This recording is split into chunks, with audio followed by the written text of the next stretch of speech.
Em todas as animações que existem por aí, a única certeza que eu tenho é que o vilão não vai conseguir ganhar.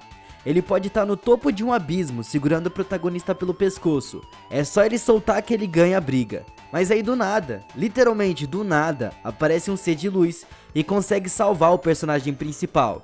Ou ele simplesmente é burro demais e o ego dele faz com que ele cometa algumas burrices e seja ludibriado pelo protagonista.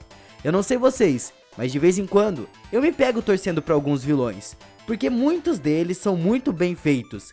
E se um vilão tiver uma história bem elaborada e tiver um objetivo na sua história, aí que eu torço por ele mesmo.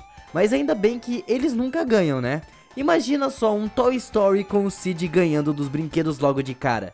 O Sid ia explodir todo mundo e não iria ter um Toy Story 2, 3 e o 4 agora. Bom, muitas vezes quando esses vilões são derrotados, as mortes deles são bem light, sabe? Coisinha bem razoável por causa das crianças. Mas teve uma época da Disney que se chama Renascença, e nessa época, os vilões da Disney morreram de maneiras bem pesadas.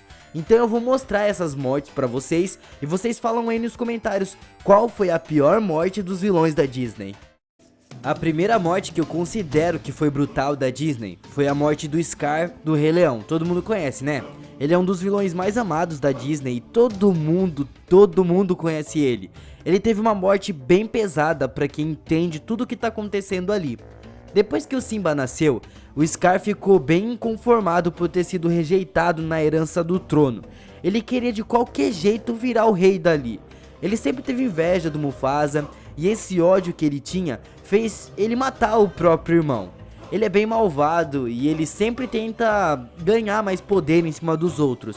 Qualquer um que entrasse no caminho dele, pode crer que teria muitas consequências para essa pessoa.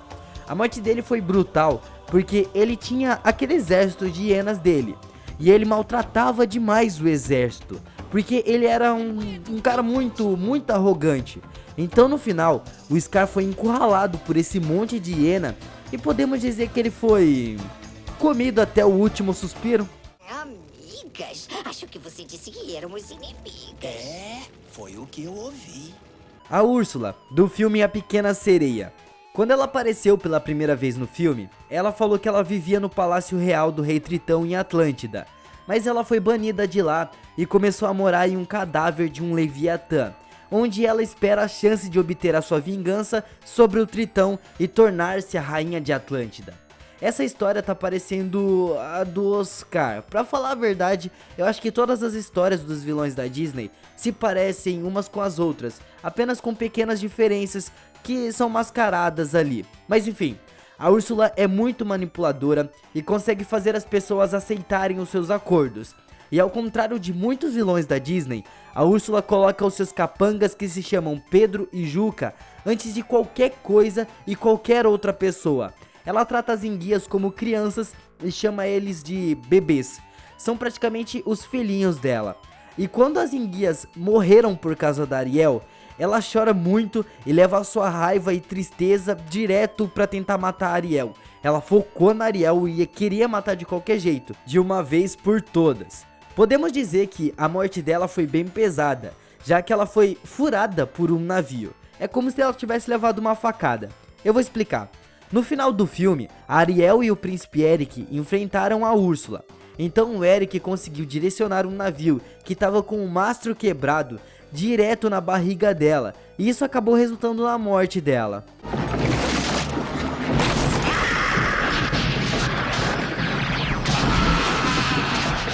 E depois disso, o Eric e a Pequena Sereia se casaram e saíram curtindo o oceano. O estranho é que ela abandonou tudo pra trás e foi embora com o Eric. Enfim, tem continuação e podemos ver tudo o que aconteceu depois. Só que esse foi o desfecho da Úrsula. Teve uma morte bem pesada, parecia uma facada que ela levou. E agora, chegou a hora de acabar com seu sofrimento. Para sempre. O Padre Frollo, do filme O Corcunda de Notre Dame. Só de ver esse cara, já dá pra perceber que ele não é boa gente. Sabe quando você olha o personagem e logo de cara você não consegue se dar bem com ele? Então, o Padre Frollo é bem assim. Ele é juiz, ministro da justiça e governante de Paris. Ele gosta bastante de bolas de neve, servir a Deus, justiça, entre aspas, destruir os ciganos e pessoas que julgam ele pela aparência. Nessa parte de gostar, uma coisa que não casa muito com isso é o fato dele servir a Deus. O filme inteiro ele só fez coisas ruins, principalmente ser o carrasco do Corcunda, que se chama Quasimodo.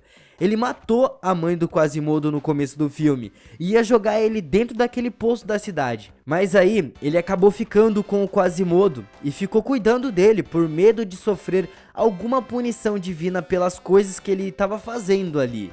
Aquilo era muita maldade, estava tudo errado. Ele acabou deixando o Quasimodo preso na torre de Notre Dame, lá em cima, cresceu lá.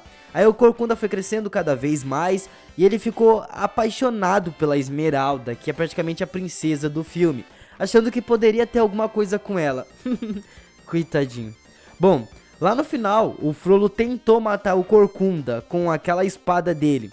Então ele subiu naquelas gárgulas e soltou uma frase muito boa que previu o futuro dele. E ele vai castigar os maus, e nas chamas do inferno eles vão arder. A gárgula quebrou e ele caiu naquele rio de lava de cabeça, foi reto de cabeça. Bom, no final, nós podemos ver que o romance do Corcunda não deu certo. A Esmeralda acabou ficando com outro cara bonitão. E o Corcunda só ficou de lado assistindo, chupando o dedo, né? Fazer o quê? Em pleno 2019, eu acredito que todo mundo aqui conheça a história da Branca de Neve. Ela era muito bonita, então a Rainha Malvada não gostou disso e mandou o caçador arrancar o coração dela. O caçador ficou com dó dela e não fez isso. Então a Rainha Malvada deu uma maçã envenenada para Branca de Neve e os anões ficaram pistola com isso porque a Branca de Neve morreu. E correram atrás dela feito louco. Aí chegaram na melhor cena do filme, onde acontece a morte da Rainha Malvada. Ela fugiu para um abismo onde tinha uma pedra bem grande. E ela ia fazer essa pedra sair rolando e atropelar geral, atropelar tudo os anãos, todo mundo que estivesse lá. Só que ela não contava com os raios que estavam caindo ali no momento. Aí a merda aconteceu, né? Ela tava lá no meio da chuva com um monte de raio, o que ia acontecer? Caiu um raio no meio do pé dela e quebrou um pouco do morro que ela tava ali em cima. Aí ela caiu e a pedra caiu em cima dela e esmagou ela. Se só isso já não fosse muita coisa, já não fosse uma morte bem brutal dos filmes para ser um filme da Disney, os abutres que estavam ali na hora foram direto comer o corpo dela. Nem pensaram duas vezes, não deixou nem o corpo esfriar e já foram lá direto. Eu acho que muitas pessoas não conhecem, mas o Rei de Chifres do filme O Caldeirão Mágico teve uma morte bem horripilante. Dava até medo esse filme.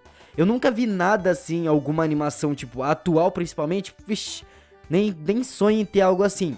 Mas o Rei de Chifres é o vilão do filme O Caldeirão Mágico.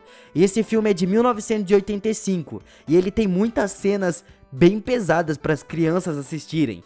Como eu disse no começo do vídeo, nessa época a Disney não ligava muito pra isso, ela botava terror ali no meio e já era. O Rei de Chifres é muito cruel. Ele parece ser a própria morte ali, de verdade mesmo. E ele queria conseguir encontrar o Caldeirão Mágico e levantar o exército de mortos dele para dominar o mundo. No final do filme, ele acabou sendo sugado pelo caldeirão e foi se desfazendo enquanto o caldeirão ia sugando tudo que tinha ao seu lado. E foi possível ver a caveira dele se desfazendo, toda a roupa dele saindo, e ele lutando ali, fazendo todas as suas forças para não ser sugado e morrer pelo caldeirão. Só que não deu certo, porque ele foi sugado do mesmo jeito. E foi uma cena bem medonha, assim, dá medo, dá medo.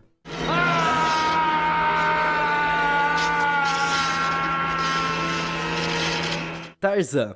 Essa é pra acabar, pra finalizar o vídeo. Deixei ele em especial porque eu considero a morte dele foi a morte mais pesada assim, sem nenhuma magia. A morte do Clayton foi um pouco sutil porque não mostrou o corpo dele. E as crianças poderiam deduzir que ele ficou preso naqueles cipós que ele e o Tarzan caíram lá. Mas se você prestar mais atenção na cena, você pode perceber facilmente que o Clayton morreu enforcado nos cipós ali em cima. Ele nem caiu no chão, ficou lá pendurado. O próprio Tarzan fica com uma cara de muito assustado e medo do que aconteceu ali. Esse filme eu acredito que não seja nem necessário explicar a história dele, né? Todo mundo conhece. Pô, é Tarzan, cara. Quem que nunca assistiu Tarzan? Esse é um daqueles filmes da nossa infância. Então não vejo muita muita lógica em explicar pra vocês. Enfim, eu deixei ele por último porque eu achei essa morte a mais insana de todos os filmes da Disney. Porque, como eu acabei de falar, não tinha nada de magia no filme. Não era como o filme O Caldeirão Mágico, onde tinha um monte de magia e várias coisas poderiam acontecer. Era nossa realidade, pode acontecer com a gente o que aconteceu com esse personagem. Tá, é só você não ser um vilão e enfrentar o Tarzan, normal. Só que, então, é um negócio bem mais pesado. Você pode sentir aquilo na pele, principalmente se você for uma criança, vai dar muito medo, principalmente por ser enforcado. Se fosse uma criança hoje em dia assistindo, pode crer que daria muito BO isso aí.